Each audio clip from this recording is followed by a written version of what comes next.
Hey guys, what's up? Tyler here, and today, this video, I'm going to be talking about what's on my Nintendo Switch. The Switch has been out since March, and launch time, there was a couple games, Breath of the Wild, Mario Kart 8 eventually, and some other ones. So the library was kind of weak, but now we're the whole way in almost November. We got a lot more games, and I got a lot more games on my Switch, so we got a better library to choose from. And so I'm going to show you what I have on my Switch, and then at the end, we're going to go over a couple games that I'm currently looking at, thinking about maybe picking up and seeing if you guys have any suggestions. And so the first game that I played on the Switch was, of course, Legend of Zelda Breath of the Wild. Now I'm not going to show any footage because I know Nintendo likes to go around YouTube and claim all the videos that have footage of their games on it. So we're just going to show you the case for the hard copy games that I have. And so first one, Legend of Zelda Breath of the Wild. Definitely recommend if you own a Switch, you buy it. That's all there is to it. Now here's a game that I don't really play that much. It's Just Dance 2017, and Summer and I played it a couple times. It's Just Dance, I feel like falls in the same category as stuff like Guitar Hero and Rock Band, where it's really fun and it had its time, but I don't know. There's not a lot of replay value here. I mean, it's a nice party game or a social event game, but when you're sitting at home, you want to play a video game, Just Dance really isn't the one you go to. But it's all right. And then after Just Dance, we got Mario Kart 8 Deluxe. Now, I know that this is the same exact game that was on the Wii U, but I really don't care. This is a really good game. Quite possibly the best series or best game in the Mario Kart series. The deluxe version for the Switch includes all the DLC, everything, for the regular price of a Switch game. They don't charge $60 plus the DLC cost. All the DLC included is $60. I can't say much else about it. It's Mario Kart. It's really good. They revamped the battle system, and it's a lot better than what it was on the Wii U. It's a lot more traditional, and so definitely pick up Mario Kart 8. It's a great game to play by yourself and with a bunch of people. Always a lot of fun. You gotta be careful though who you play with because you might turn your friends into enemies. That's a whole separate situation, a whole different video. And then I got Splatoon 2, and if you ever played the first Splatoon, this is just expanding on what was already there. Splatoon is a great game for the Wii U. Splatoon 2 is a great game for the Switch. The mechanics are a little bit different. Obviously, you don't have a screen to look down on while you're playing on the TV, but they revamped it so it doesn't really matter at all. There's quick buttons to access the map and your specials, and they just did a really good job on it. I really like it. I haven't got to play it as much, just with preparing for the baby and playing some of these other games. Splatoon 2 hasn't got a lot of attention, but they are constantly releasing DLC, which is free. New stages, new outfits, new weapons, Splatfest, all that's always happening with Splatoon 2, so it's good to see that they're still updating it, and they plan to update it for a good while in the future. Now, before we get to the last hard copy game that I have, I'm going to talk about some of the digital ones. First digital game that I downloaded was Snipper Clips, which is really underrated, I think. It's a really good co-op game, even if you play it by yourself, but it's just a really good team building game. It's, I don't want to say cute, but it's kind of cute. That's not how I usually describe things, but it's a lot of fun. It's somewhat easy. It increases in difficulty. It really challenges you to use your brain, which a lot of these games, like, no offense, Mario Kart, not a super big brain worker there. You're driving around your course. But Snipper Clips forces you to think about how to solve puzzles in a certain way, and there's different ways to solve different puzzles. And so it's a nice game that Summer and I like to pick up every now and then and play. And then also, I got Sonic Mania. Now, if you're an old school Sonic fan, you definitely need to pick up Sonic Mania because it just takes what's good about old school Sonic and just expounds upon it, or expands, or it just makes it so much better. Not that it's better than the older games, but they take a lot of inspiration from the older games into making these newer levels, and it's just really good. And there's 2-player modes. You can play as Sonic, Tails, or Knuckles. There's some time trials. There's some other features that are unlockable. Don't want to spoil too much of it.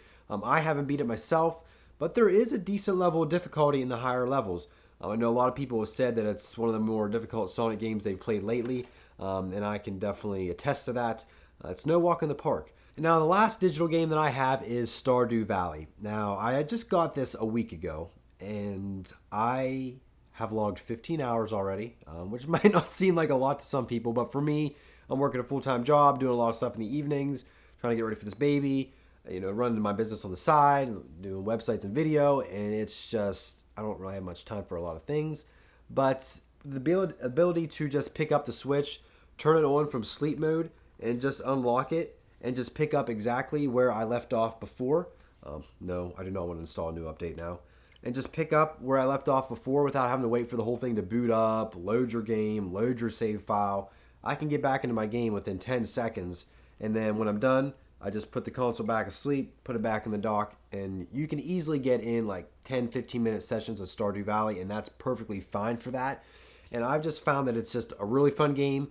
A lot of different aspects of it. It takes a lot of inspiration, it seems, from Minecraft, from Starbound.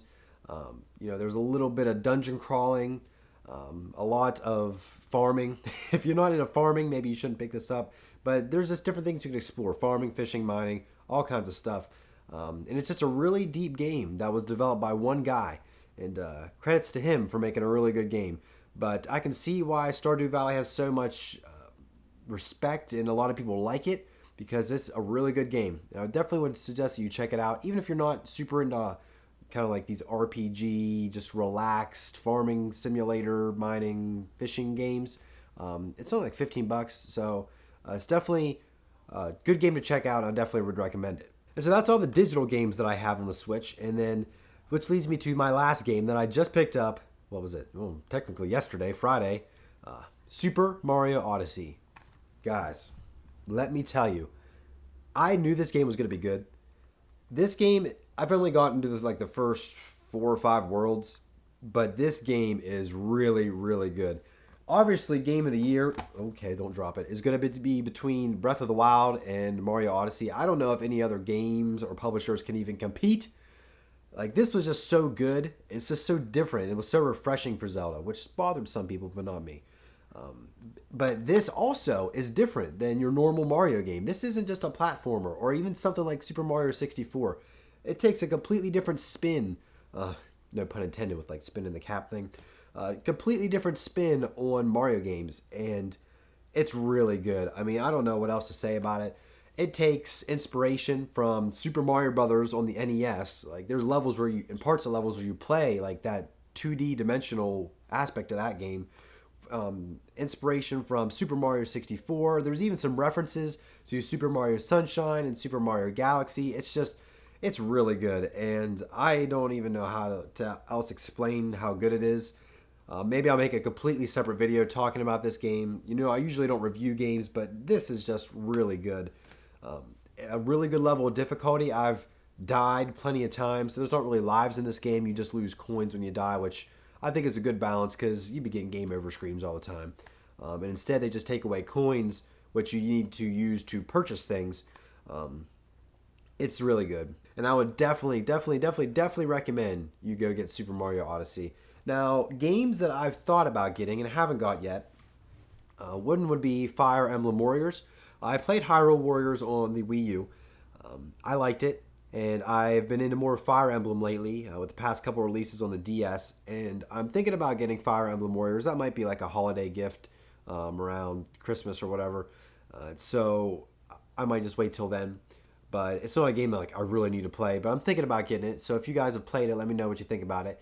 Another game would be Shovel Knight. I know there's a lot of good things being said about that game. And I think it's like a combination of 3 games on the Switch. Have never played it either, but a lot of people say it's really good. And I know there's at least another one. Oh yeah, Mario and Rabbids Kingdom, or whatever that's called. The Rabbids game with Mario.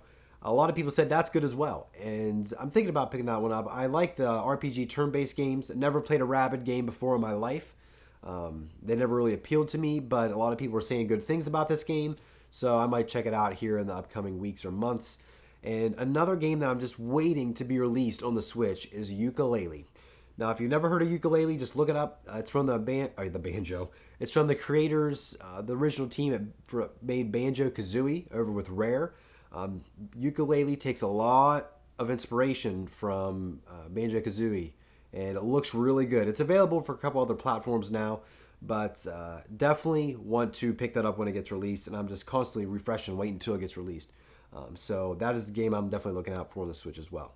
And so that's all the games that I have on my Nintendo Switch and the games I'm looking forward to Comment down below, let me know what you think about the games I've already listed if you've played them, and let me know of any suggestions you have for games for me to pick up. And that's going to be it. Thank you guys so much for watching. If you enjoyed the video, hit the thumbs up button. Also subscribe for more videos from me. All my social links are down in the description below, as well as a couple right here. Definitely follow me on Twitter and Instagram.